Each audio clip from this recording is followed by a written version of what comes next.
Breaking news this morning. Voting is underway for Twin Cities nurses who reached an agreement with 14 local hospitals last week. It could end a long-standing dispute between the nurses union and the hospitals and put patients' minds at ease. Chris Keating is live in St. Paul this morning outside one of the voting locations. Chris?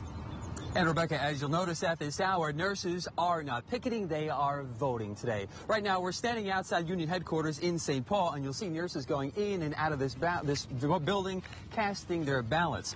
What we were waiting for is to see how they vote. If they vote yes, well, then they go for the contract. If they vote no, well, then we may strike again. But what they're trying to do here is really avoid a second strike. I believe that we won. And that's why Kevin Campbell is voting yes to this new 3-year contract. A nurse for 30 years, he believes that the ability of nurses to keep their health benefits and pension intact in this economic environment is huge. I'm voting to hang on to what we've got at this point. He was among thousands of nurses who are now filtering in to union headquarters in St. Paul for a vote. As long as there's a majority, 50% plus just one, his contract is a go.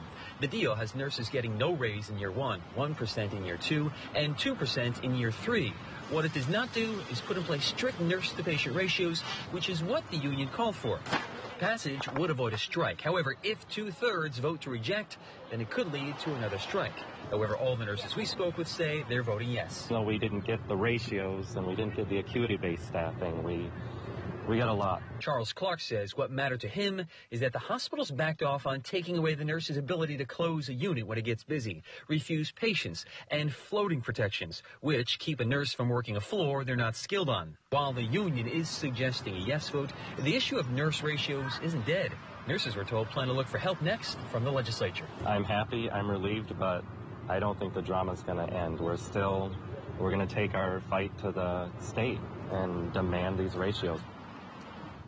Now, when it comes to a staffing bill, the MNA, the union, tried for that back in 2008, but it failed, obviously because we are here today. But I'm being told that the union will try again with an eye towards 2013 when this deal is done. Reporting live in St. Paul this morning, Chris Keating, 5 Eyewitness News. Voting is underway by nurses on a day when they had planned to go on strike. Hear what they're saying after casting their ballots.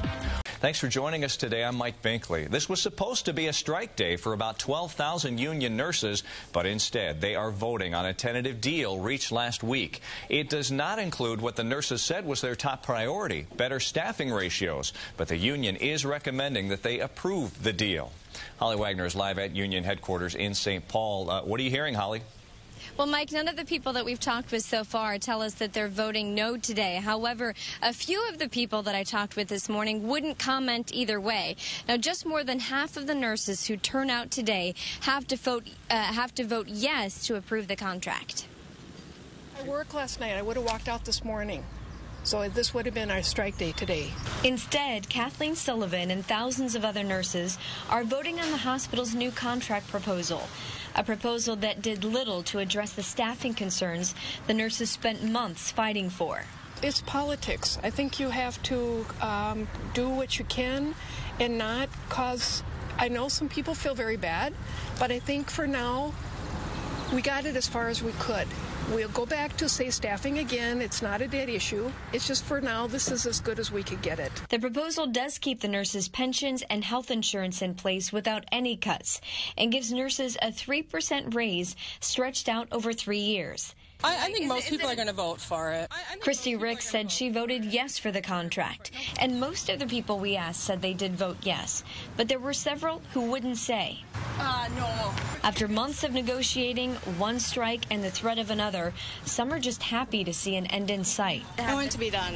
I want to just keep working and not be stressed out.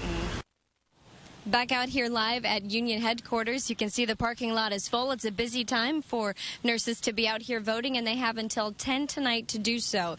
As far as the staffing issue goes, now both sides do have something in the contract that says they will continue to work together to improve staffing. And some of the nurses I talked with this morning said that they don't think this is going to be an issue they'll drop. They'll continue to work on it. And, Mike, we should find out the results of the contract vote early tomorrow morning. Now, if the nurses don't approve this, I guess what happens next depends on how lopsided the vote is. Exactly, yeah. So if they don't approve it, it's all about percentages. They could go back into negotiations, but if they get a 2/3 majority that vote against the contract approval, then they could actually go back to voting to authorize a strike. All right, we'll be standing by for those results. Thank you, Holly.